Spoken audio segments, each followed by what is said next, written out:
University, the voice of Reichman University.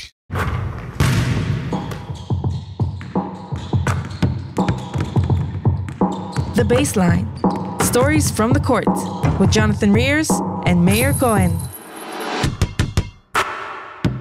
We're back here today, The Baseline, Season 3, Episode 5, with the one and only John DiBartolomeo. Thank you for coming, man.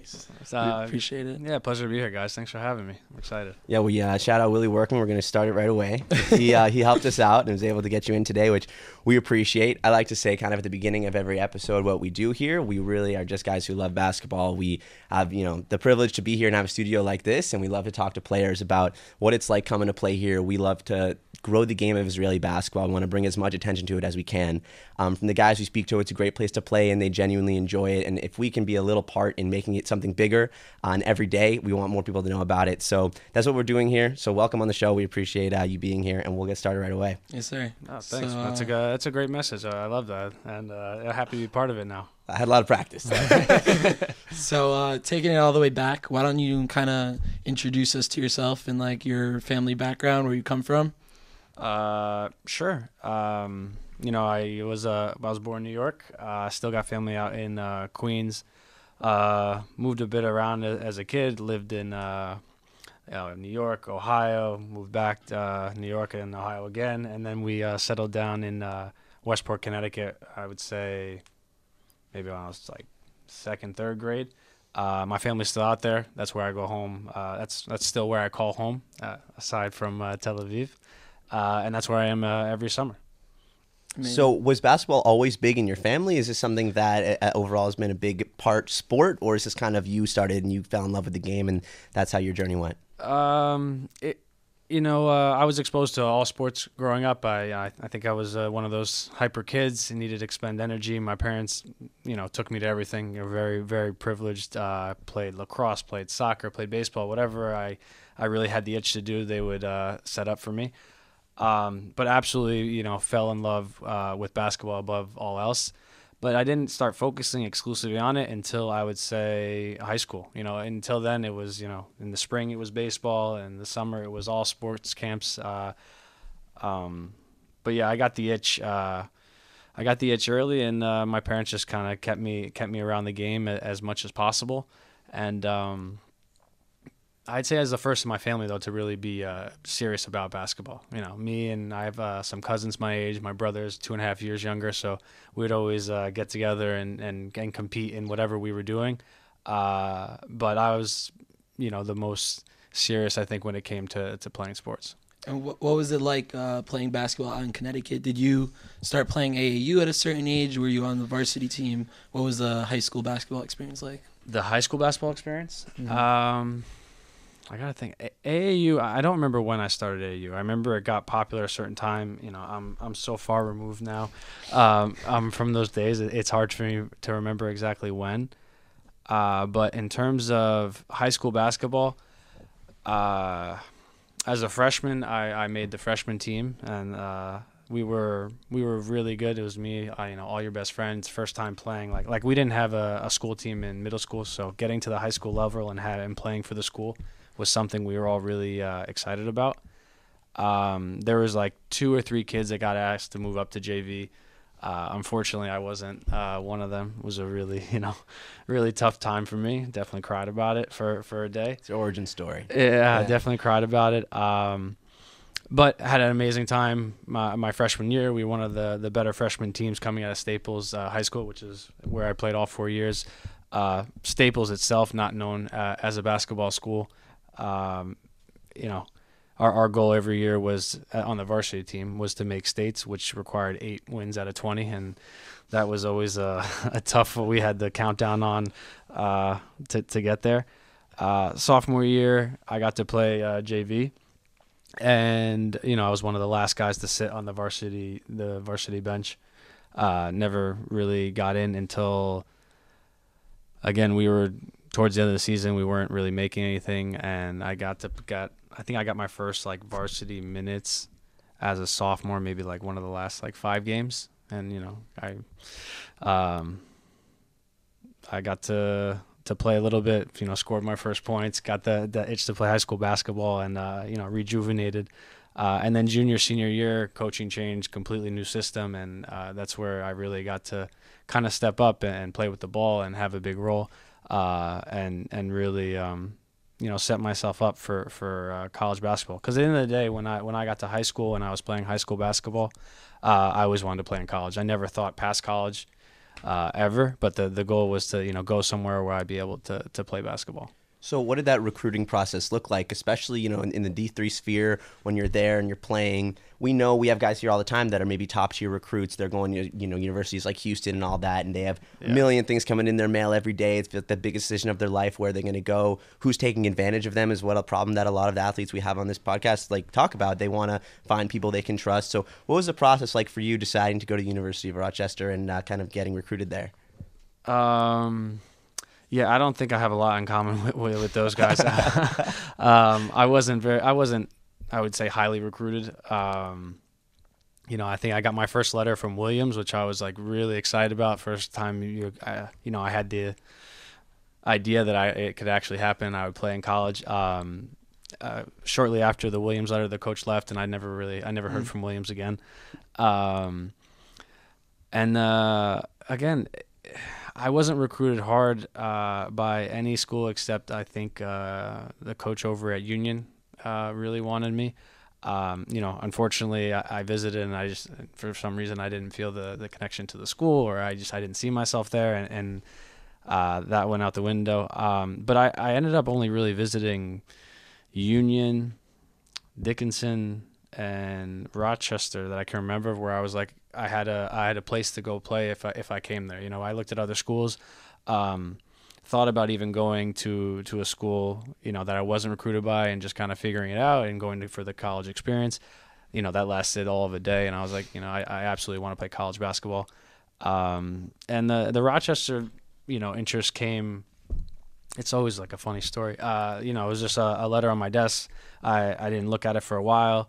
It was one of the introductory ones they send out to players. Please fill out our online questionnaire. So I did that. I received a call from I think the assistant coach. His name was Jim Driggs. He told me that they were interested. Blah blah blah. And where the interest came from is they were recruiting a center from New Canaan, and we happened to play against each other one game, and I guess I played pretty well. And the assistant coach's father was the one who called and told his son that there's a player at Staples, and maybe you should take a look at him. Once I visited Rochester, I was kind of sold. I walked around. I was this feels like a college campus. This is what I imagined college would be like. And I walked into the arena. They call it the Palestra, and I thought it was one of the coolest gyms I had seen up until that point. So when I left there, I told them I wanted to come, and that was kind of it. Something about it being in New York also kind of intrigued you? No, not really. I was sold walking around the campus and the gym. Those are the two things that did it for me. I didn't have an extensive. It's funny to think about. Going to college is such a big deal, and it can have such a kind of. It can dictate a lot of things about your life, and lucky for me, even though I didn't give it a lot of thought, I ended up in an amazing situation, to be honest. But yeah, I mean, things just kind of work out. Sometimes. You ended your college career ranked third all time in career scoring, second in assists, second in steals, and second in free throws. So ultimately, it turned out to be like I said, it turned out well. But again, it was no. I think now when guys are deciding where to go, first of all, the whole landscape of college basketball is completely different. Right. I think in all divisions, but especially Division III then to Division I, and the guys you guys talk about to now. I wasn't looking at who really was on the roster, who was leaving, who was coming. There was no thought process there. Maybe there hindsight there should have been. I expected to get to Rochester and not play my first 2 years and make my way and get there as a junior and really start to contribute. And one thing led to another, and there was only one other guard that ended up being there that fall.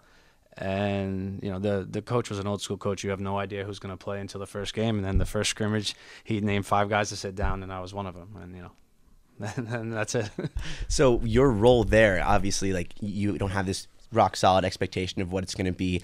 At what point do you remember the day where you're really understanding that maybe you wouldn't have to wait as long as you thought, as you mentioned? And when did you understand that you were going to be a guy who's going to have the rock in his hands all the time, and you're going to be in charge and have to kind of take a little bit of a leadership position on the team? Like, at what point in your college career did you realize that? Yeah, well, so like my first year I was coming as a freshman, like I said, low expectations, happy to be there, just, excited to be playing college basketball. College itself is just such a drastic transformation, the independence, you're with your friends all the time, just having a good time. In terms of basketball, yeah, my first coach that I went there, the head coach, he didn't really recruit me. He was a big guy. He told me he liked to look his players, in the eye. If he could, people told me if he could play without, guards, he would. So he, when I knew I had a chance of playing, is the assistant coach who I had a relationship with. He was also from Connecticut area, like he played in the area growing up. He came up to me and he's like, listen, take care of the ball, make your free throws. Run the system, you could play this year. And before then, I was just, trying to stay out of the coach's way. He's an Army guy. I didn't want to get yelled at type thing. So that was the first year I kind of knew, that first moment I knew I could kind of play as a freshman. And then that freshman off season, after the season, we didn't have a great year. I think we went like 15-10, which for Rochester standards to that point wasn't up to expectations, I think. The coach decided to retire. I think we had like 17 players. I think half of them were transferring already, leaving. We had like 8 guys who were recruited that ended up staying. New coach came in. And he kind of just changed the whole system around, and he kind of told me I was I was going to be a main guy for the system, for him, and to be a little bit more he was always on me about it, be a little more selfish, take a little more on, do a little more with the basketball type thing. That and, like I said, I was surrounded by not only great people at Rochester, but like my best friends. And I think the people who picked me up the most through college and kind of helped me grow through college on and off the court were my friends, always pushing me, always telling me I was better than I thought I was type stuff. And that was a large reason why from each season at Rochester, I was able to kind of improve and make the career that you kind of spelled out. And in your second year, you're talking about your second year where you got that role, and you played varsity in your junior, senior year, also a little bit sophomore year. In high school or college? In high school. Oh, and then in high school. Being a point guard, you're like not just a guy with the rock, you're also a leader, right? And you have to lead your team, tell the guys where to go if they don't know what they're doing. Yeah. Like every 2, 3, 4, 5 player has to know what they're doing, but the one needs to know what everyone's doing, right? Yeah. So as the main point guard on the team in your second year, still very young, in high school, how did it make you like really become a good leader in college also? In high school there was high school was like my first like real kind of basketball, but the jump from high school to college I thought was like significant in terms of coaching. Like I thought I knew something going into college, and the amount and everyone always told me this, like once you get to college, a lot of your growth is just going to be with like playing with the guys, picking up on things, playing with just high level basketball players. And I absolutely felt that. Like I thought I knew simple things about basketball, about spacing, about defense. We can go down the line. College was an absolutely different level, even at the Division III level. But that took a lot of growth for me. I mean, I don't think as a freshman playing varsity in college, I was absolutely. I was a starting point guard, but I was not the leader on the floor type thing. I was running kind of through the offense, through the coach of whatever he needed. I was trying to do it to a T. A little bit, especially at the beginning. I played kind of within the box, and as our relationship grew, me and the coach and my players, I was able to kind of expand that and kind of have some breakout games as a freshman. And like I said, from sophomore year on, with a bigger role and with the guys I was surrounded, it kind of just came naturally and all together.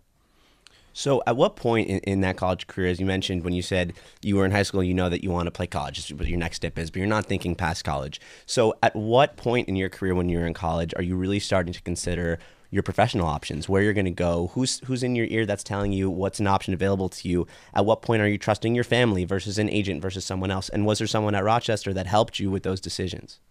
Yeah, absolutely. I mean, my family, like, they wanted to help, but it was purely support and emotional. They had no idea what overseas basketball was, and neither did I. We were totally up to the advice of my coaches, and eventually, at the end of the day, I did hire an agent. But I didn't give overseas basketball a thought until, I briefly, my junior year, I thought about it because there was a kid from New Canaan who just finished his senior year, and he was going to play in Spain. I was like, sounds amazing. That's awesome. I'll give it thought. But there was nothing to do then. Everyone tells me, enjoy college, play basketball. When the time comes, if you can, we'll see what's out there. My senior year finishes. I have a good season. I play well. I get some accolades, things to like kind of bring my name to the top of the list of Division III players who maybe can play professionally. And my assistant coach at the time, Jeff Turan, had played overseas, and he told me, you can play overseas. There's no money in it. I think he played in Germany, like 3rd or 4th division. You work a second job. And then I ended up getting, that spring I got an offer from a team in Germany. They were Pro B, I think they were, which is 3rd division. I think it was for like 600 euros a month, and I can coach kids 3 times a week for another 150 euros. And I was like, awesome. I'm thinking about taking it. Before I do that, I talked to this kid I told you about from New Canaan, Will Hanley. I talked to his agent, who's based in Spain, and I show him the offer. I'm like, this is, what else do I need to think about? And he wouldn't let me. Thankfully, he wouldn't let me accept it. And he told me kind of to come to Spain for essentially a tryout that summer. And, I ended up using him. I went to Spain. They took care of me while I was there. I played in 3 or 4 games in Spain and just outside of Madrid. I played well, and that's when I really got interest from some Spanish teams. And that's when I was like, all right, this is what I'm going to try and do for the next 1, 2, 3 years max. And then from being a tryout player in that summer, and then signing with Palma, you were the guy. You were the top scorer on the team that year, and you guys ended up making it to go on to the second division in Spain. Yeah. So what was it like going from maybe taking 600 euros to being the top scorer, the leader on the team as a rookie in your professional career? Yeah, it was again like a wild, weird, path. So I was playing in Spain in front of the Spanish teams because my understanding of how overseas work is, it would be easier. I thought in my head to like, Spain is the best place to play. In my mind, I'm thinking ACB is the best league in the world. It's easy to work within Spain and kind of work my way up than to go around and play in these other leagues. And that's what my agent kind of recommended. He's like, you want to be in Spain, you got to start in low division Spain. So yeah, I play well at this thing. I get an offer from Saragossa, which is an ACB team, for a 3-year deal. But they don't have to pay me any money. It's like, if we bring you, this is what it'll be, and we're going to loan you out until then. And they tell me, I go back to the States after playing in Spain. They send me an offer to go play in Mallorca. I have no idea what Mallorca is, where Mallorca is. Me and my friends are together. We look it up. We're like, oh, it's an island. It's one of the Balearic Islands. It's gorgeous. Like, all right, I'll sign. Nothing to think about. And I get there. I'm one of, I'm an import player. I'm one of 2 Americans. The other one is kind of he's a 35-year-old big man. Kind of took me under his wing a little bit. Kind of showed me the ropes, and also the local players there, because it's an island. Almost everyone on the team, and again, it's 3rd division. A lot of these guys have other jobs. They're all from the island, and they kind of took me in and took care of me. I was a rookie. I didn't know what I was doing, and thankfully, they gave me a roommate. One of the only other players who wasn't from the island was from Santiago, Spain. His name was Antonio Pantin. He was probably close to, I think he was in his late 20s at the time, and he was just like my lifeline. I went to I went to him. I had no idea how to like grocery shop, cook for myself. I couldn't drive stick to get around the island, and he took care of me, even though he absolutely didn't want to. But now we're good. Now we're good friends. We stay in touch. He came to my wedding 2 years ago in Israel. Like, amazing. But in terms of basketball and trying to be, lead this team and be a main player, again. It's just at the end of the day, like I think a lot of these overseas jobs for Americans, it doesn't. I think it comes down to basketball. At the end of the day, it comes down to can you make the adjustments. But the hardest part, I think, is making like the adjustment off the court. Can you fill your days? Can you feel fulfilled?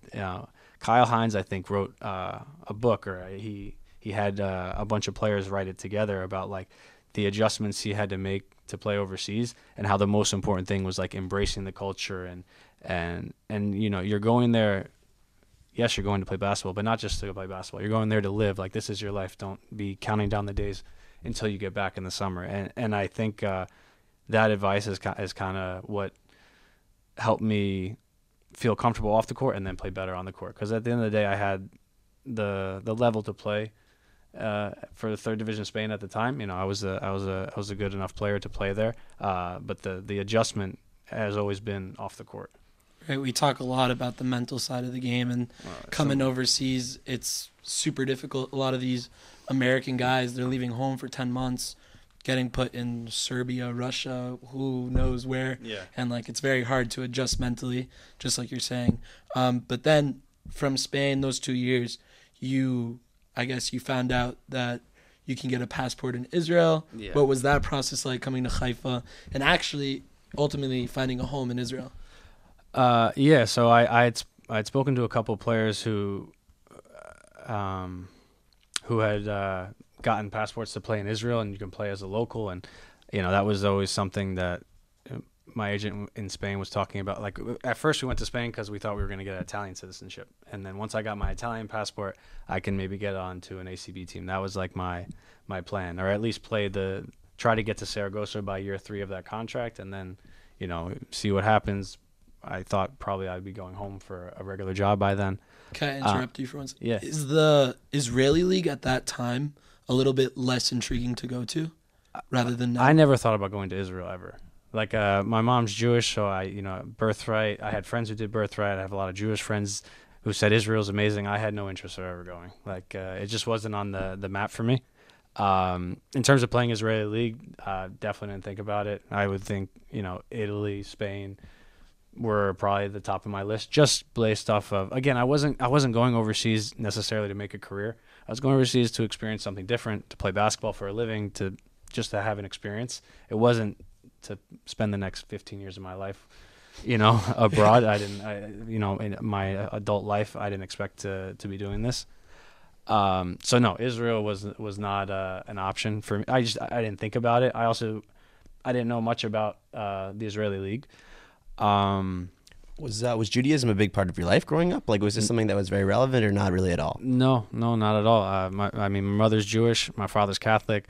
My father and his family way more religious, so I spent way more time, going to church than I did, ever since. I wasn't bar mitzvahed or anything. We'll do one after the show. So yeah, it wasn't a big part of my life, which is again, like, funny because I had a lot of Jewish friends, and I was always jealous when they went to Hebrew school. I went just one time to observe and see what I was missing, and then that was it. You weren't missing much. No, I wasn't missing much. But no, it wasn't a big part. That's probably why Israel wasn't really on the map for me. But coming to Israel, that's the original question. I knew some players who had gone. We'll bring Willie back into this. My agent found out my mom was Jewish. I can make Aliyah. I still wasn't sold on coming to Israel, just like anyone who, not anyone, but a lot of people who just read about Israel in the news and have never been here. You have, a certain belief of what goes on. And, I was nervous. I was talking to my teammates in Spain. I was telling them about this offer I had, because I was signed to go back to Palma for one more season. If I didn't move to a first division team. So I Skyped Willie. he was playing. I think he was playing in Apol Tel Aviv at the time. And he just gave me the rundown, the Israel that I see now, how nice it is here, how safe it is, and etc. And he said I really had nothing to worry about, and that he thinks I could do well here. If I have the opportunity to come, I should. That plus my grandfather was really, on my mother's side, he'd been to Israel, I think, like 50, 60 years ago, and he pushed hard for it. He thought it could be a really cool experience for me. He thought if, this, playing as an import was holding me back, like without having this second passport professionally. He's like, you work so hard. If this can really make a difference, going to Israel or not going to Israel shouldn't be the barrier that stops it. At least go and try. So after my second season in Palma finished, I flew to Israel before going back to the States for like essentially a tryout, but also a tryout for me, for the country. Like, can I see myself living here? Will I feel comfortable? Again, I didn't feel comfortable doing it alone. My dad met me in Haifa, and we spent, I think, like 1 to 2 weeks there, just hanging out in Israel. I had a couple workouts. Then they wanted me to watch a playoff game. Then they wanted me to meet the owner and talk to the coaches. And at the end of that 2 weeks, I flew back home, and I got an offer from Maccabi Haifa. And it was for, it was a big jump than what I was going to get playing in Leboro. And, I decided to take it. That's not to say, the first couple months living in Haifa, I wasn't, regretting my decision. But but eventually, it got much, much, much better. So those conversations you're having with Willie, at what point are you guys reunited then in Israel, playing for Haifa together? Like when I saw Willie when I got playing in Haifa? Yeah. What do you mean? Was he there with you at that time? Not the first. No, I got to Haifa 15, 16, I think was my first year in Haifa. Willie was playing. I want to say Willie was playing in Ashdod.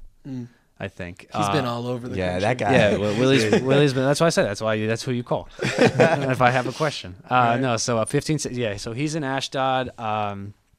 Again, Willie and I had this like funny relationship. Like we never really hung out. We knew of each other, through the D3 circles. We almost played in some like all-star thing together. Our senior year, he wins the championship. He always holds it over my head.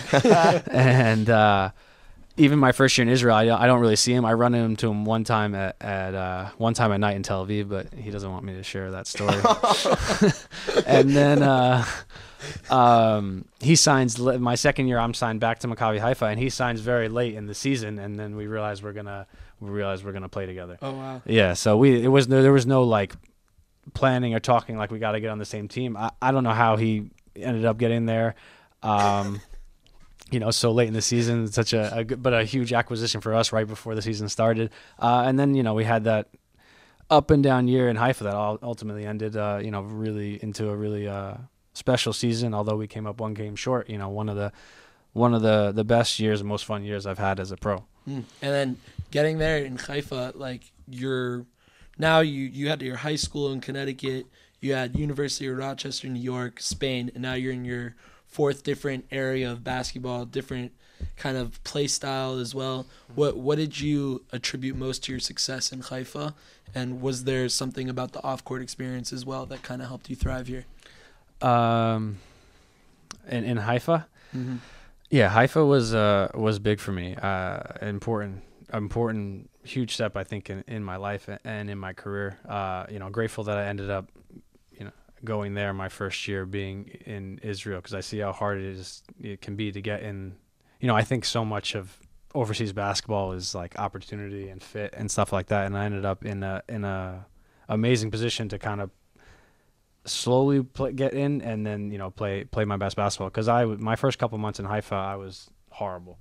I didn't realize the job security some of these Israelis have as opposed to foreigners, because I still had the import mentality of like, if you don't play well you're getting sent home.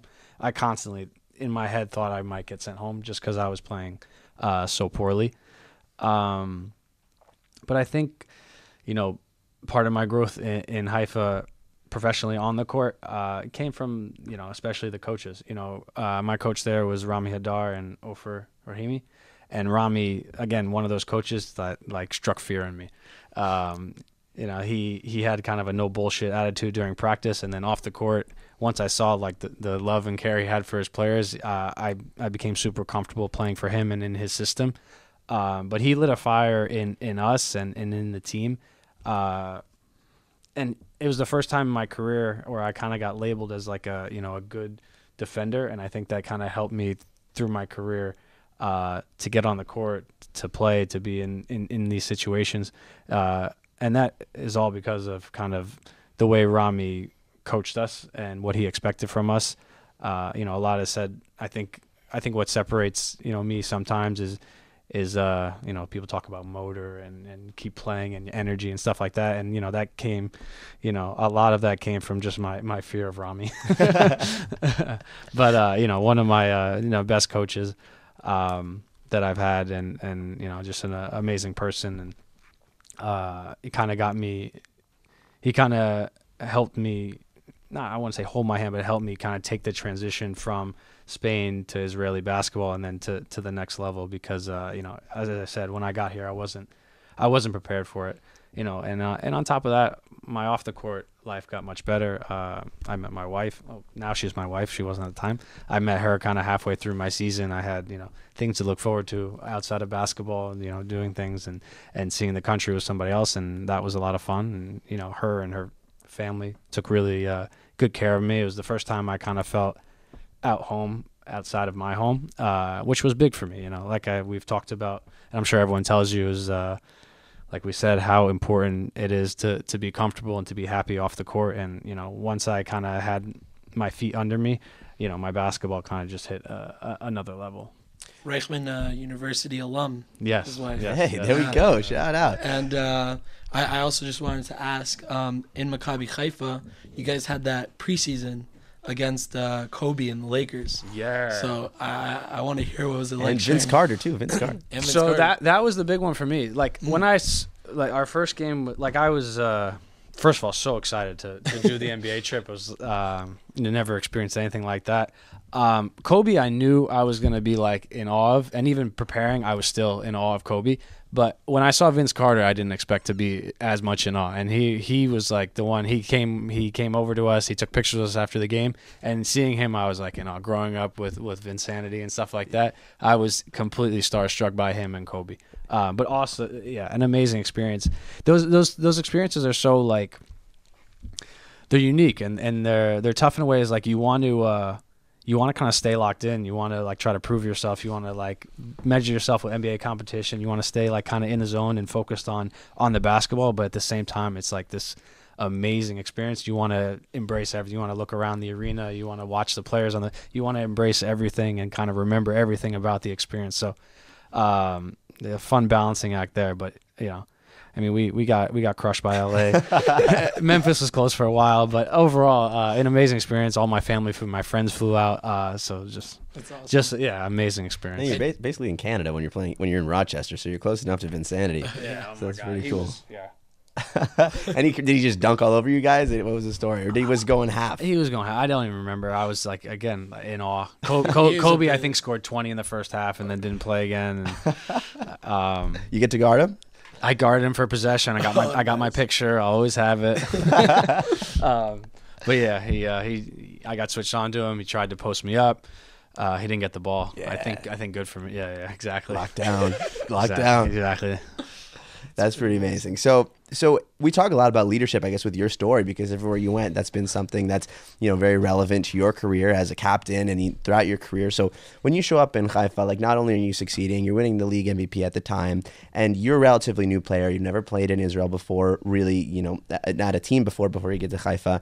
And, immediately you have this very important impact. And what's it like being a foreign player at that time, coming to Israel, and then having to lead that team or be a very vocal part of this team where you have Israeli players that have been there for 10 years. You have veterans, guys that have been all around the world, and you're showing up as a relatively young guy, and you're getting the keys, you're getting this opportunity to lead the team. So how were you able to do that being such a young guy and like control the team and be able to be a leader?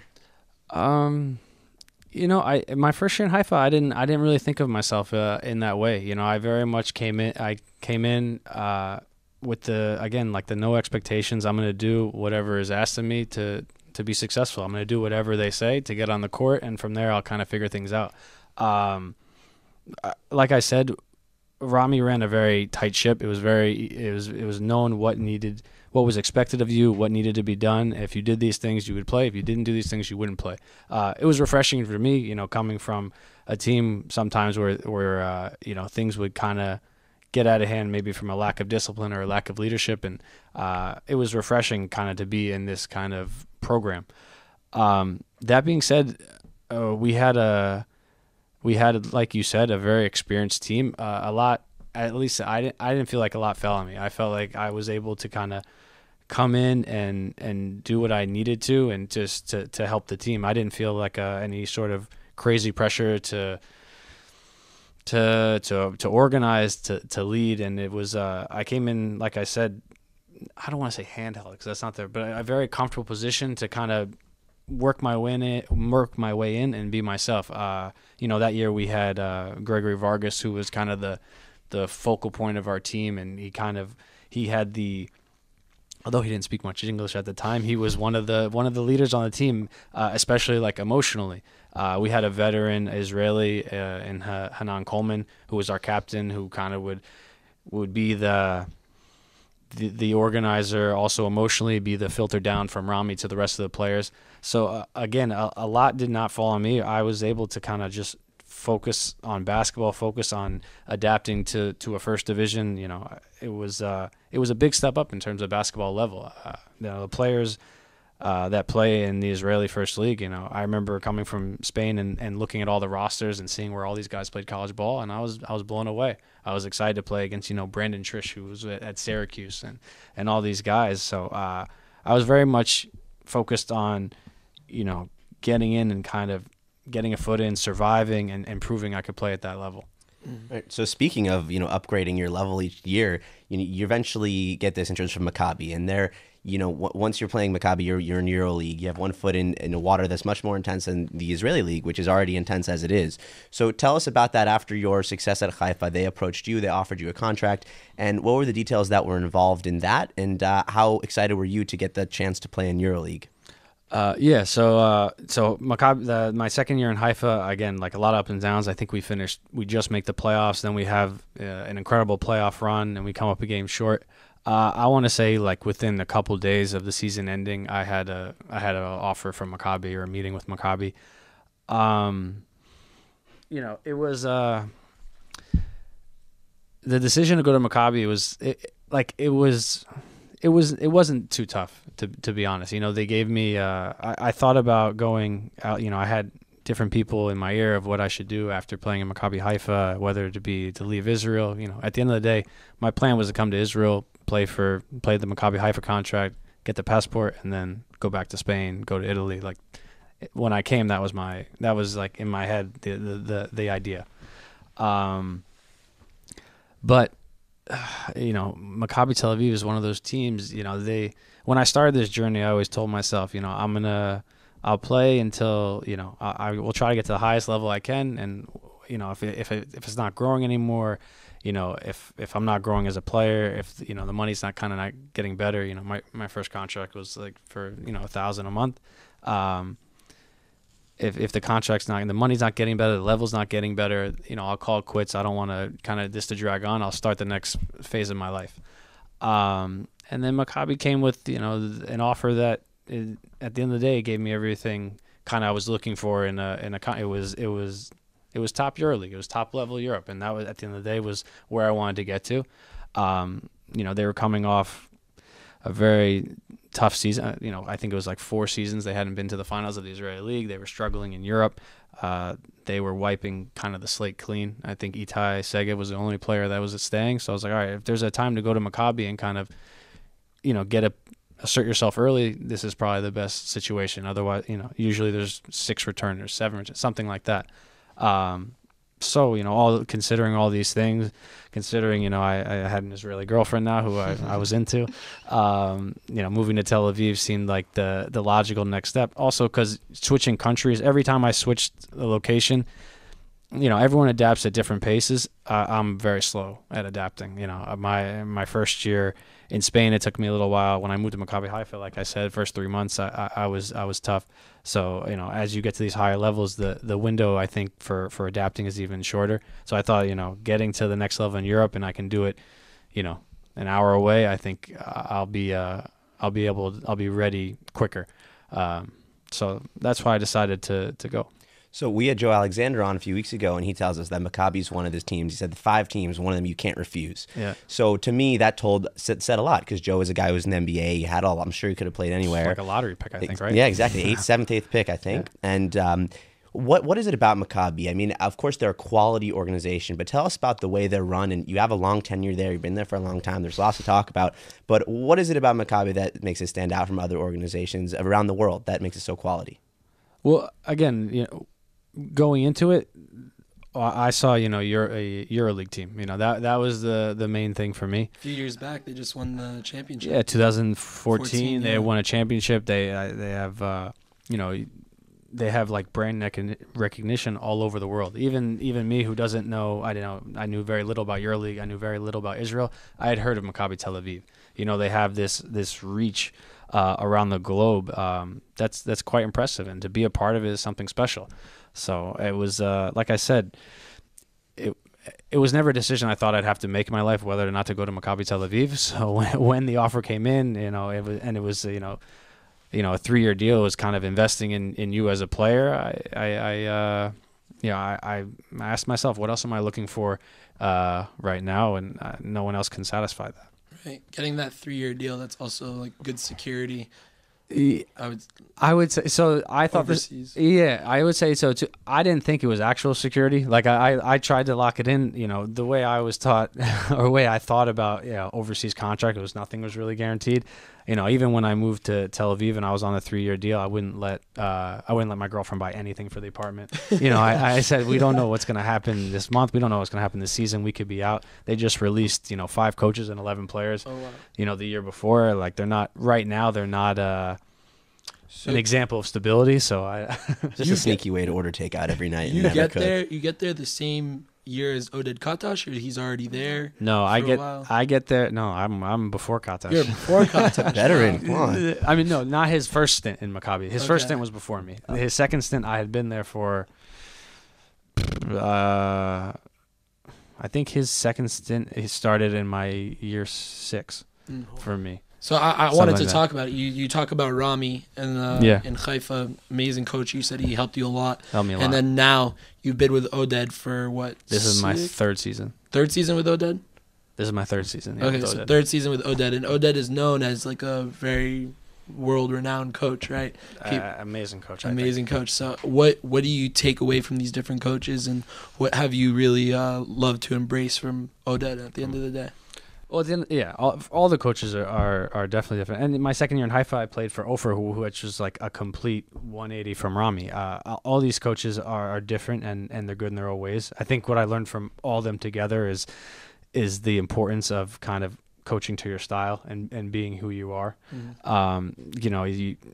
You're with these guys every day for 10 months. Like it has to be authentic. Guys can always tell kind of when you're bullshitting. With Oded is like I would say like a basketball. What's the word? Savant. Like I think he sees the game different than a lot of the players, and I think he's like a step ahead of us in a lot of ways. Like there's times where he's explaining things in practice or he's going over things in scout, and I don't know sometimes if he realizes how advanced he is. He's saying something that's simple in his head, and it takes us 2 or 3 seconds to kind of understand what exactly we need, and it works. So that's what I've been most impressed of with Oded, honestly. And also moving back to Maccabi Tel Aviv in the beginning, coming to a big team, playing with a lot of big names. How did you adapt to that? How did you kind of take yourself away and kind of remember that at the end of the day you're playing basketball? Yeah, for me, I thought that was one of the biggest transitions coming to a EuroLeague team. The EuroLeague, obviously an amazing level, but the biggest adjustment for me was kind of being surrounded by all these great players, and how I'd say like less room for error when you're playing. Like you really need to play the right way. You need to understand spacing, why we run plays, who we want to attack, and this is all stuff I kind of learned after the fact when I was with Maccabi. Because in Maccabi Haifa, obviously we ran I would say different things, but there was, how do I say this?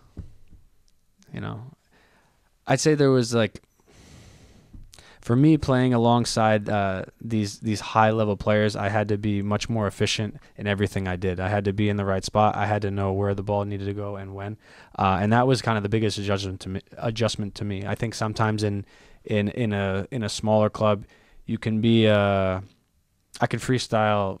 I'd say freestyle a little bit. I can take a little bit bad. I can take some questionable shots, and I think when you're playing at the level of Maccabi Tel Aviv and you're surrounded by, my first year I had, I was playing with Pierre Jackson and Norris Cole and Mike Roll. He wasn't there yet, but yeah, and Amari, and it's like we got to get the best shot for the team right now, and we have to play with one kind of goal in mind for that, and that was what I tried to do when I got to Maccabi. And then from there, like I said, kind of get my foot in and then get more comfortable in my role and then start to branch out. Right. A lot of players come on and they say like the international basketball play and also just like college, it's more of like a chess match. So everything that you're doing is for a specific reason. You are cutting at that time to open up that guy at the three, everything like that. But also sometimes I think that people say that they come to certain clubs here in Israel and getting that comfort of being able to play your style of basketball also kind of like makes you expand your game. So do you think at times it was difficult for you to like kind of like not be able to play your own style, or were you able to fit both of them?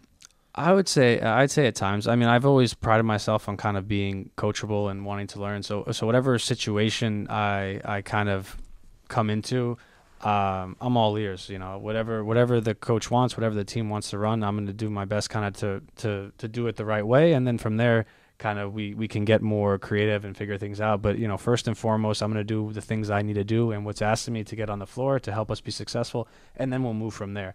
The adjustments the biggest adjustments I had throughout my career from college to pro to higher level pro has been the speed of the game, the off the court adjustments. Those are the things that really were the hardest for me. The style, yes, it changes, especially like I said from even I think some of the smaller clubs in Israel play a looser game similar to the States, especially in the Israeli league. There's a lot of foreigners. I think it's a little more like that as opposed to when you play in Maccabi, and it's a little more, I would say, European. And even in Europe, Maccabi's seen as like the G League team or the NBA team in terms of style as opposed to these other European teams. So yes, the adjustment, I find it difficult sometimes, but not never. That's not, I think, the most challenging part of coming to these teams. Yeah. So when you get your first step into this EuroLeague atmosphere, as you said before, what was that first taste like for you? It's finally the top European competition. You've made it in a sense. So tell us a little bit about that first EuroLeague experience, maybe the first season that you were playing EuroLeague teams. What surprised you and what stood out in facing that level of competition? My first season in EuroLeague? Yeah.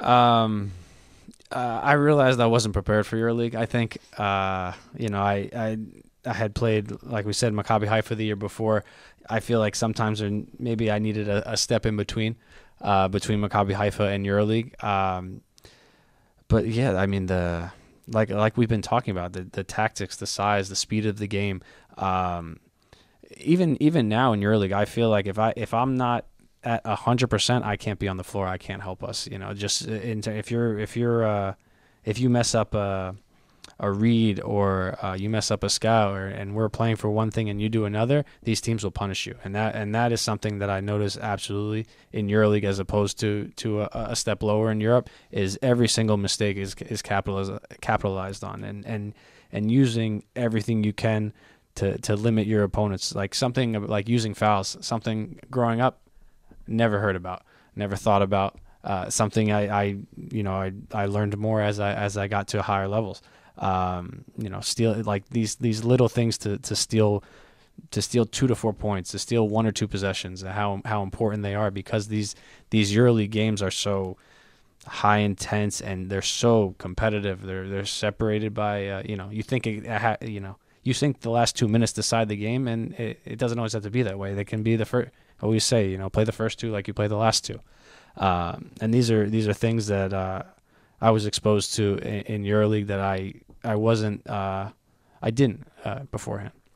So moving on from there, there's a lot to discuss, and one of the things we were really curious about is, we always talk about the future of Israeli basketball, and then Denny Advia shows up in Maccabi Tel Aviv, and he's 16 years old, 17 when he shows up for the first time, Maybe, yeah. Young guy. So being there and being someone in that environment and understanding how he grew and how that works in the future of the Israeli game. So tell us a little bit about your relationship with him, or when he was on the team, and what you noticed from him that maybe said this is a guy that can represent Israel in the NBA.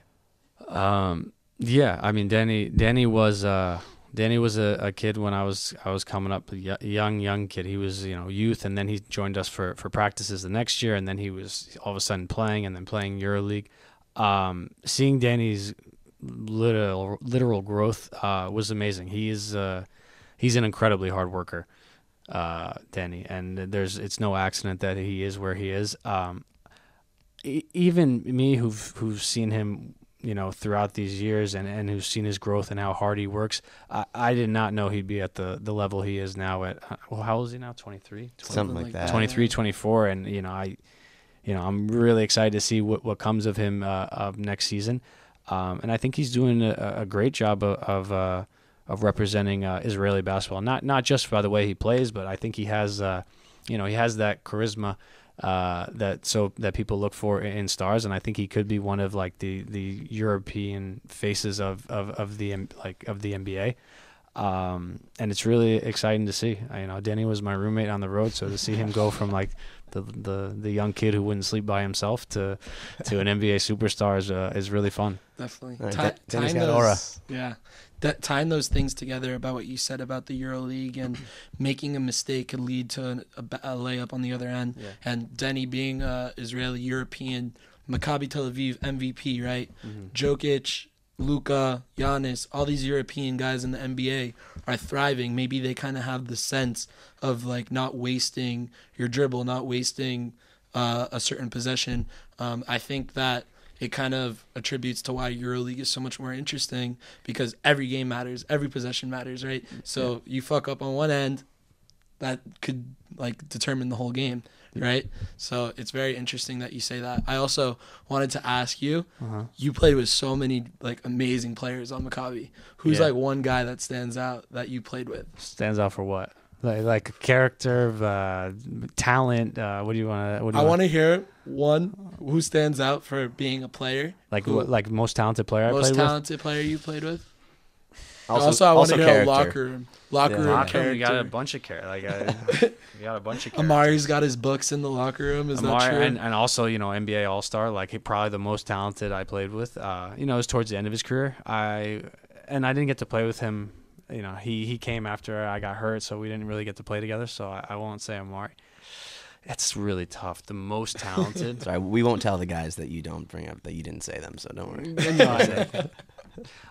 I'd say the most talented. Like we're just going off of like pure talent, not anything else. Just pure basketball, roll the ball out talent. I'd say probably Pierre Jackson. Oh wow. He was super tough, and I had to, I'm also probably biased. I had to guard him in practice and stuff like that. Yeah. And, he would chill half the time, but when he wanted to play, he was tough. He's so quick.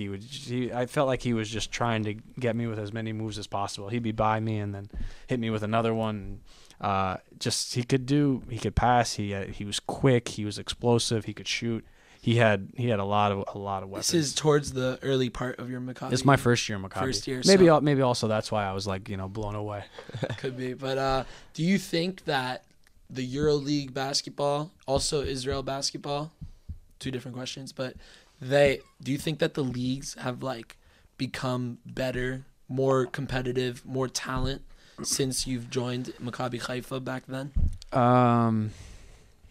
So it's tough. So, again, it's all perspective. Like the first year I came into the Israeli League, I thought it was incredible. Mm-hmm. And again, this is my first experience at first division pro level, and I'm looking at all these names, and I'm like, wow, it's and again, I had a different understanding of basketball. I'm looking through a different lens. I would say it's continued to grow.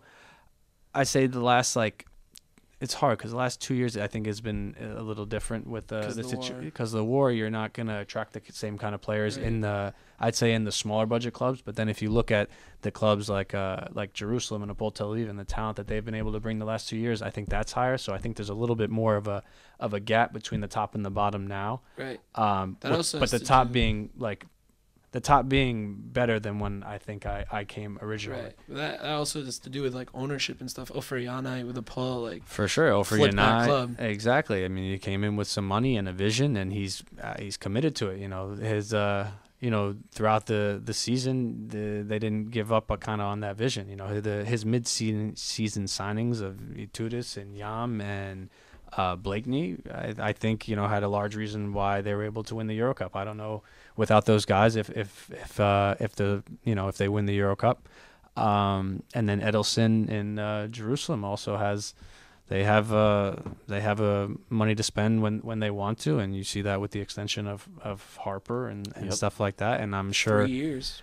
And I'm sure it turns into this sort of this rat race type thing. It's if they're going to bring this, we have to bring this, and vice versa. I don't know if that'll trickle down to all clubs, but certainly at the top right now, it seems like these clubs are pushing higher and higher level. It's very interesting because you also have an organization like Herzliya where I would believe they have the money maybe, and they can grow. They're playing in a high school gym now, right? Right. Yeah, they want to build an arena just like Netanya just did, right? Mm-hmm. Netanya came up from the second league. There's Holon, there's Ramat Gan. There's so many teams that have the potential to really make it out. It is interesting, and I think not to downplay the situation in Israel, but of course it's fresh what happened, because of the war.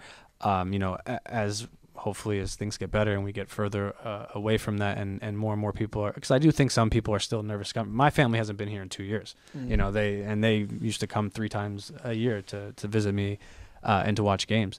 So I think as time progresses, I think Israel is a huge spot for these overseas players. Guys love to play here. Being a captain, a guy who's been on the team for 8 years, Mm-hmm. guys like Trevion Williams, right, or Jimmy Clark moving from Herzliya to Tel Aviv. Yeah. During the season, these guys coming in, do you have to does the coach or the organization want you to kind of introduce them to Israel, kind of not downplay, but just actually give them an understanding of what's going on to kind of not convince them come, but to make sure that they're okay? Yeah, I think that the club tries to do, and I think especially now because it's so in the news, I think they have to give kind of that discussion beforehand before guys come here.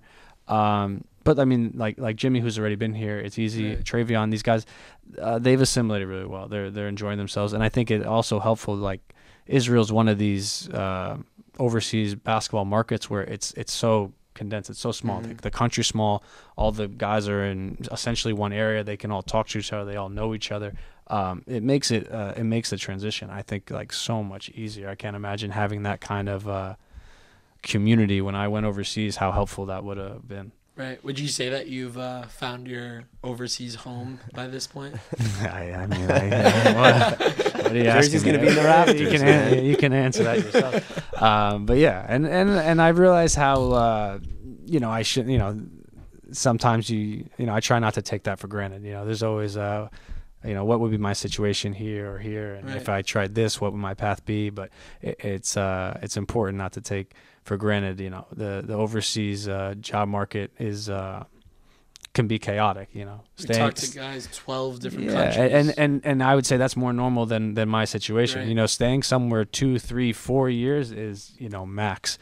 So to be able to play in, I think this is my 12th year and 3 teams is again, and sometimes I'm like, oh, I wish maybe I should experience more type thing, but it's also the ability to feel this comfortable in a place so far from home is I know it's unique and also, special. You do get to travel the world with the EuroLeague games. Yeah, but we don't get to experience it like that.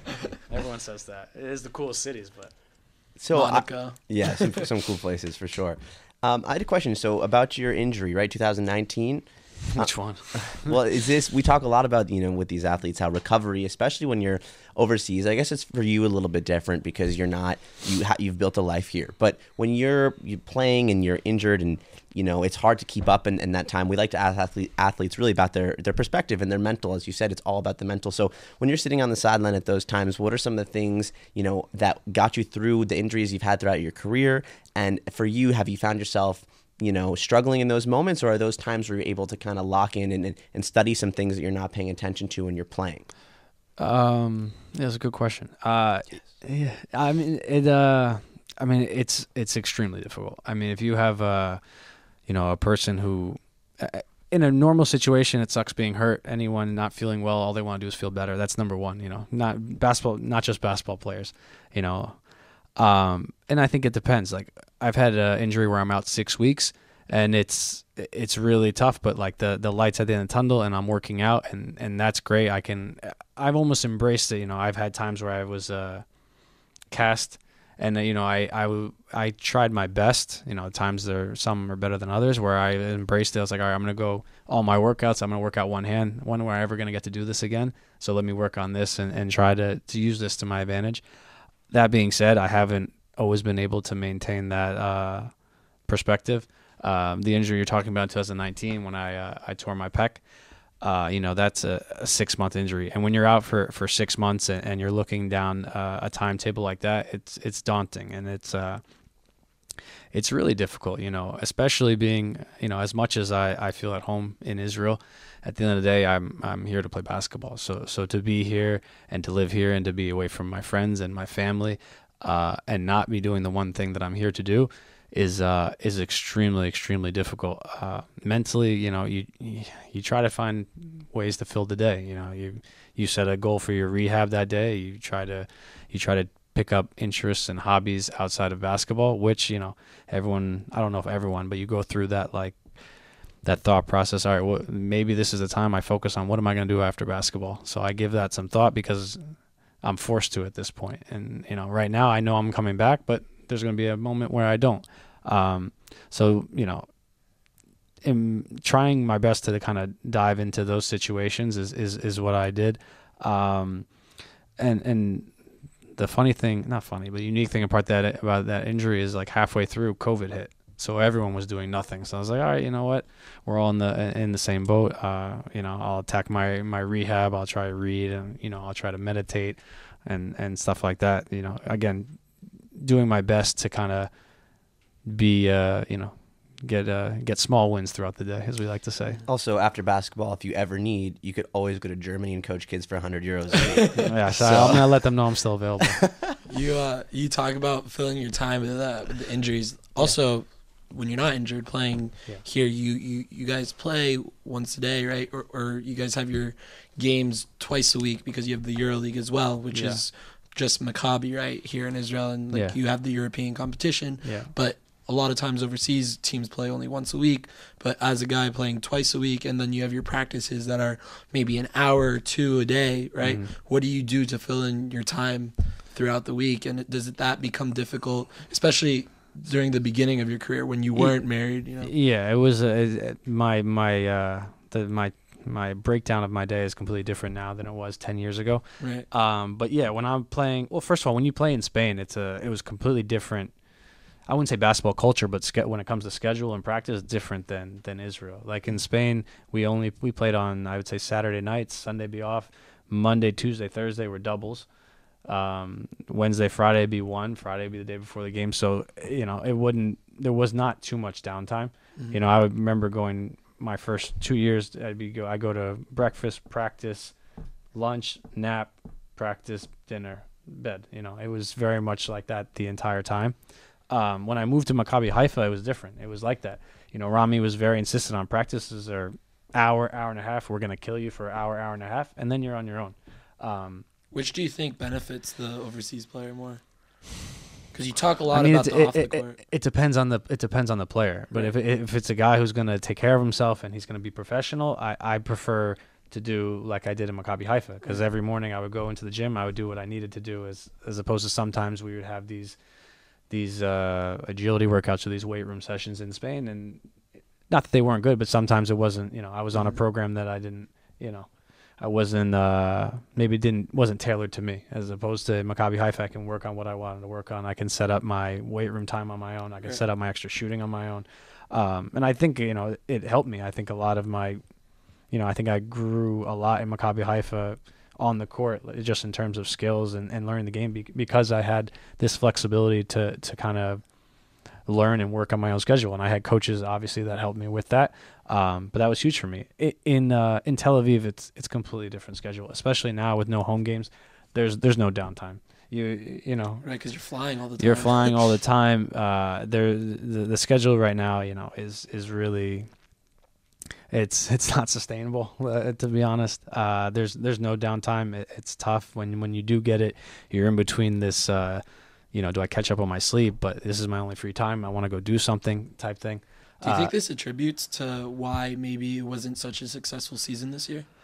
I mean, we try not to, focus on, of course, the excuses, yeah, but I think no, it's a fair question, and of course, if you're gonna like my biased opinion, but also I think an unbiased opinion is, of course, it affects us. We're first of all, no home games is really, really tough.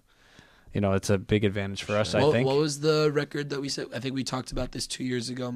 Your guys' home record, you guys lost like 2 home games. Yeah. But no, we were in that gym. We were extremely, extremely tough to beat. Even when we weren't playing like these games, I think that we played in Serbia, where they could have we lost like a couple games. We lost like Barcelona, Olympiacos, Pana. These games are coming down to the last 2-3 minutes.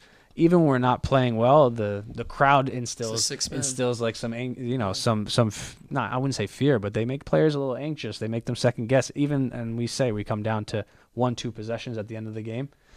It changed it. Even like our last game against Pana, I don't know what they ran in the fourth quarter, and I think Tamir or someone hit like a jump shot. I think like that shot in Menorah, gets the crowd back, and it stops the run as opposed to just being a blip and they go down and they score again. It's these little things.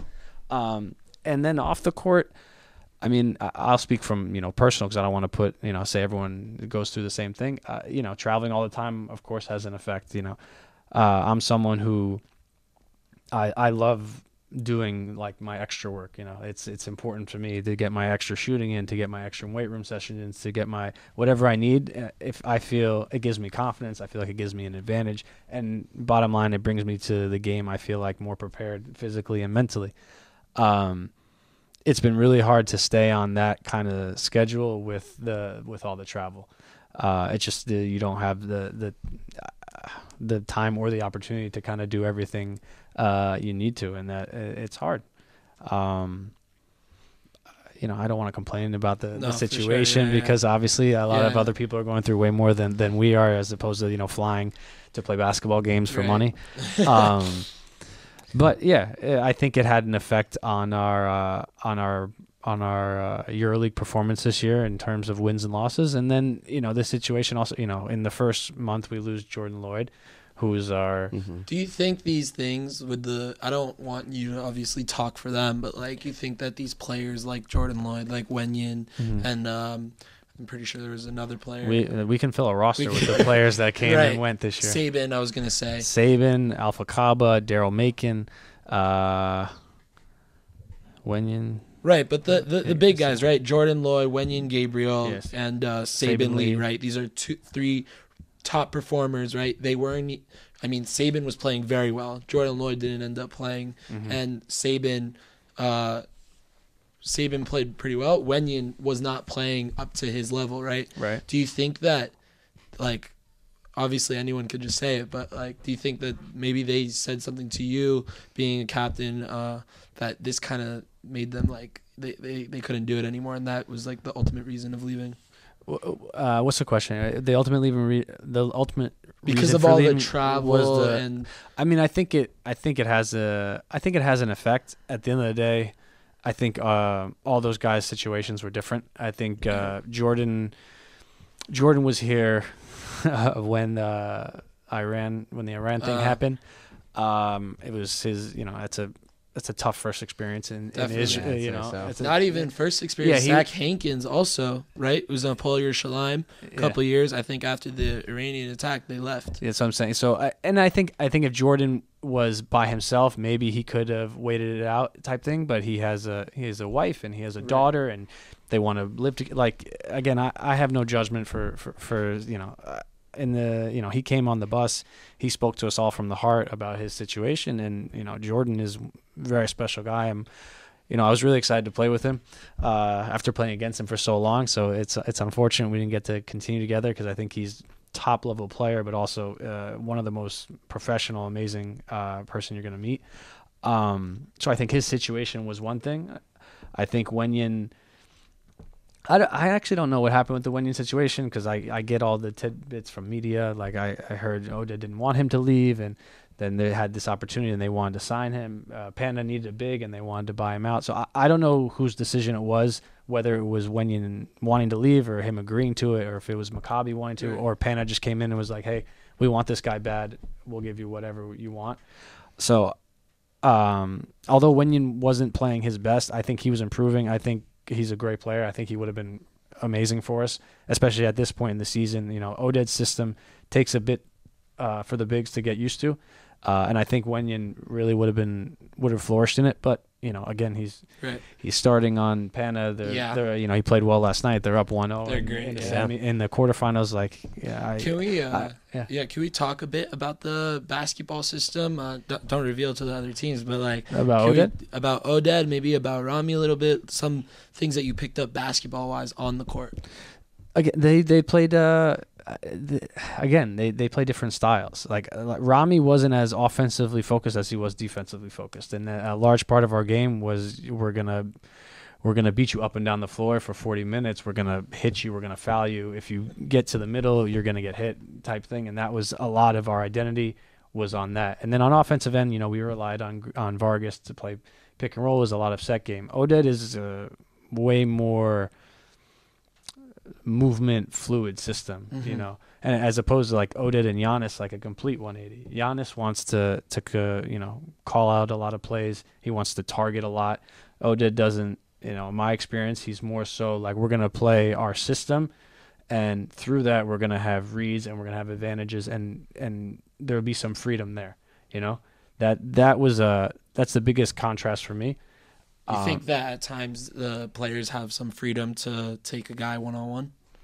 Oh, absolutely. Under Oded? Absolutely.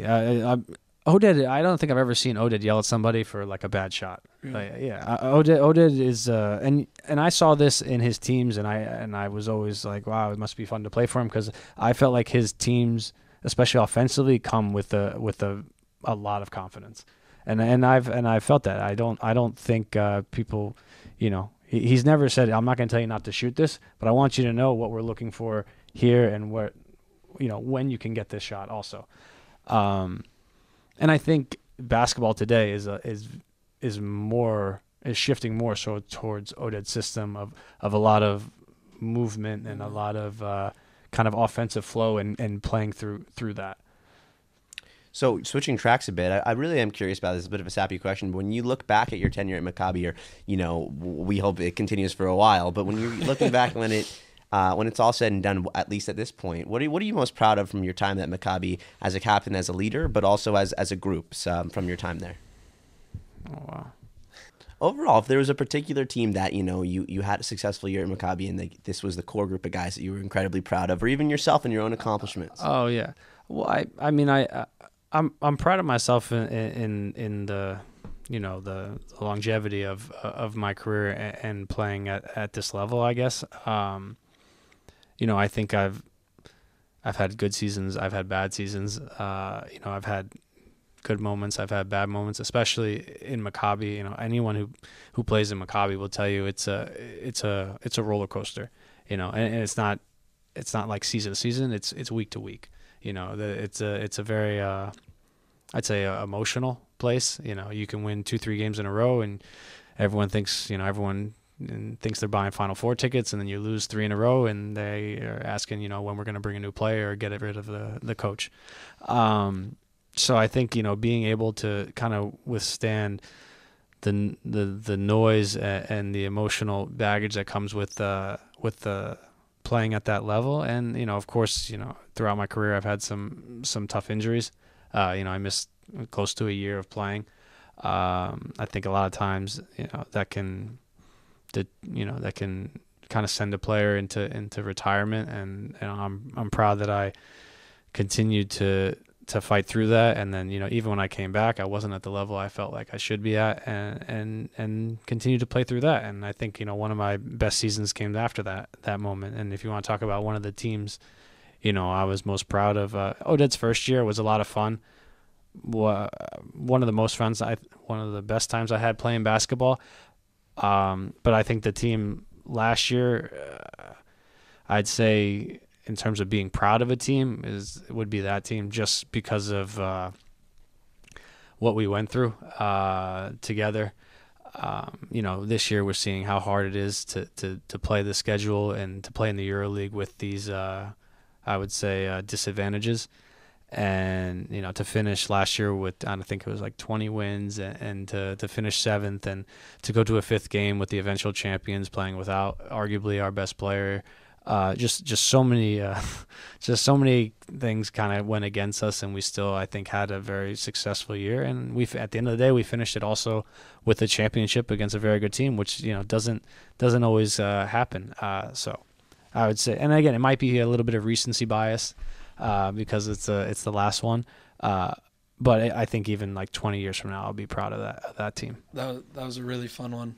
That was I a remember. great year, I mean, it would have been a storybook to end it with a Final Four, and I really think we had a good chance to do it. But like I said, we were talking about at the beginning. It's plays here and plays there, and we were battling uphill all year. Yeah, no, it was amazing to watch as well. These guys also, like, from like a fan's perspective, you could say, watching Maccabi Tel Aviv last year, we could see Wade Baldwin, Bonzi Colson, Lorenzo Brown. They're all like, seemed like they loved playing here. Yeah, right? they did. We had 1,000 meetings last year just because of team meetings, just because of the whole situation and figuring out what was going on, and they did. I remember having talks with Wade, being like, he's like, I'd be here for given the, and it goes back to the same thing. Wade by himself, he could withstand the situation in Israel probably for a little longer. He has a wife and 2 kids. Right. Things change as you get older. But Wade loved it here, and he had an amazing situation here, and he knew that, and I think he wanted to stay. And I think that's why it was so, at the end of last season, it was so like, I was proud of the team, but also I was a bit upset, because I thought we had an amazing group of guys who wanted to stay together, who wanted to play together, who wanted to continue to kind of see where this thing took us. And you don't always get that in overseas basketball, the kind of same core for an extended period of time. But it was other circumstances that ended up dictating what happened to the team, not basketball, not anything that was going on in the court or in the locker room. It was other things, and that's what made it so special. Special, but also a little upsetting. Okay. As we wrap up, we tend to ask guys, like, if there's something that you can tell maybe your younger self, or guys coming up now who maybe are even D3 players, D1 players, and are looking into this overseas basketball and lifestyle, what's some advice that you would give them? Oh, the overseas market, I think it's going to be tough overseas because of what's going on in college. But anyone coming up now, or if I were to talk to my younger self, I would have to go back, to what I spoke about earlier about off the court, and wherever you decide to go overseas, wherever it is, to go there with the understanding and the mindset, like, I'm going to live there for 10 months. I'm not going to just go suck it up for 10 months. I'm going to go live there. I'm going to try to experience it. Like, be where, what do they say, like, be where your feet are type thing, like, experience everything you can there.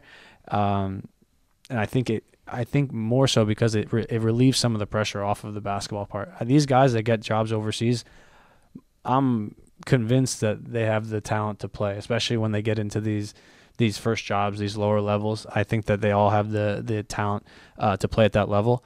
That plus, you have to be open not just the experiences, but you have to be open to learning and to adjusting to the overseas style. I think, the guys that go in and embrace, on court and off court have the most success, because also coaches and clubs, they can feel that if you're making that effort, that you want to be a part of the team, that you want to be a part of the place that you're in, that you want to be a part of the culture, that you want to learn. And I think that they'll have more patience, and take more time to kind of get you up to that level, because they know how important it is to have the right mentality in these situations. Well said. That's amazing. And so before we get to your bar mitzvah, we normally do this thing of a shot clock segment at the end of an interview. I did want to ask real quick, you were just about to say about the overseas market with the college and NIL. You think that's like going to kind of hurt overseas basketball? They're making so much money in college. It's hard. I don't see how it can't. I mean, I don't know the situation. I'm very removed from basketball in the United States at this point. I don't know even if Division III guys are moving. Like, I saw a Division III guy into the transfer portal just recently. So I don't know if there's money at those levels. I don't think there are. But if you're a Division I player, and I always thought, just to rewind a little bit, I always thought the Division I players had the hard, like, not the hardest, but I always thought like I was lucky coming from D3 to play in these overseas, like these beginner teams, not beginner teams, I'm sorry, these lower level teams, as opposed to someone who played high D1, because I was making no adjustment. Like, I played Sunday afternoons with nobody in the gym, and then my first game in Palma is like we were playing on one of the blue courts. There was only like 300 seats, so I think that adjustment was easier for me than someone who played higher level. And now on top of that, you want to add someone who's making what's off you're the at cusp. a top I think you're getting school. You can make $300K to $1 million. Even the eighth guy in the rotation's making. That's what I didn't want to say a number and be like totally off. So yeah, I'm saying if you're making a couple $100,000 to play in the States and to play in, not to downplay European basketball or some of these smaller clubs, but the facilities, everyone talks about the facilities in the States at these places are NBA, they're professional level and more. So to ask them to make the adjustment, like we talked about, off the court and on the court, and take less money and play at a lower level and be away from home, I don't see how. I mean, I hope some guys do it, and I hope it doesn't get hurt too much, but I don't see, if I'm just being honest, if I'm a player in the States and I'm making that in college, I don't know how I don't go to the G League first. Like my first job in Palma, I think, was for like $1,500 a month. So it was an 8-month season, so I made $12,000 for the season. Like, if I can make that in the States, or maybe I'm making much more in the States, I don't see how I ever come here and even try. Right. For now, I see some like older guys who maybe recently retired coming to overseas. I saw like Isaiah Thomas was just talking about like if Lorenzo Brown needs some help next year. Oh yeah. So there's always a lot of players that are coming over here, right? Amari came towards the end of his career. Yeah, but even guys at this, they're going to, Amari went to Jerusalem and Maccabi and IT's probably talking about going to EuroLeague teams. Okay, right, that so I understand. But like these even like the Herzliyas or the Nessionas trying to get guys who just left college to come for, I don't know. I know in Haifa, I think guys were making like, I think the cutoff, they try to keep guys under a certain cutoff for, I don't know. Let's say it's $90,000. Like I think it's going to be hard to fill that job with these kind of guys. That's also, I mean, I hope I'm wrong. I hope so too. I hope I'm wrong, but I just, the whole market is just completely shifted, so it's hard to know what it's going to look like. I think we've had two extremes, like the non-paying, and now like this, just paying everyone. Also, like I don't know if there are limits or I don't even know. They have agents and managers. I think like there's like a football player that just signed like a $4 million contract. Yeah, right. So I think there's somewhere in between that they probably need to get to kind of make sense. But it's also fresh. Exactly. It's all so new, so they're kind of just playing catch up and trying to figure it out as they go. But. Well, this is amazing. We're going to wrap it up with a little segment that we do, like rapid fire questions. Rapid fire, okay. Yeah. Put on the shot clock, 24-second shot clock. This time I have my computer, so I can not fuck it up. I feel at a disadvantage. We're asking you, so you just gotta remember everything about your entire career right now, and if you don't, it'll be embarrassing. All right. Who wants to go first? You, John? Are you gonna John. You're gonna go We're back and switching forth. off asking you Yeah, we're questions. gonna go Oh, you guys are making it as difficult as possible. Everybody knows everything about us already. We're not as interesting. Okay. All right. Let me All know right. you're ready. You ready? Who's going first? Me? Yeah. 3, 2, 1, go. Favorite EuroLeague stadium? Ooh, Owaka. Get a steal or hit a three? Get a steal. Italian food or Israeli food? Italian. Best teammate. Longest Jake Cohen, best teammate, Angelo Cagliaro. LeBron or Jordan? Jordan. Favorite basketball sneaker. To play in? Yeah. Ja2's right now, but favorite is Kobe. That's good. That's All right, nice. Nice. Did we cut it off? 24? It was good. actually like exactly 24. Yeah, normally we're a little light, but we have to be strict on the on the bet. So all I'm going to say is that we appreciate you coming on. We really do. And we think everything you said is so valuable. And if this message can get out to kids listening and anybody who's inspired to play overseas, and you're obviously a great guy to know and talk to, and just to hear your story is amazing. So we appreciate you coming on. Oh, man, thank you. I appreciate it. Thank you for having me. Thank you. I hope you guys got some good clips that you can use. We'll figure something out. But, No, this is very fun. Thank you, man. We appreciate it. thanks very much. Thank you.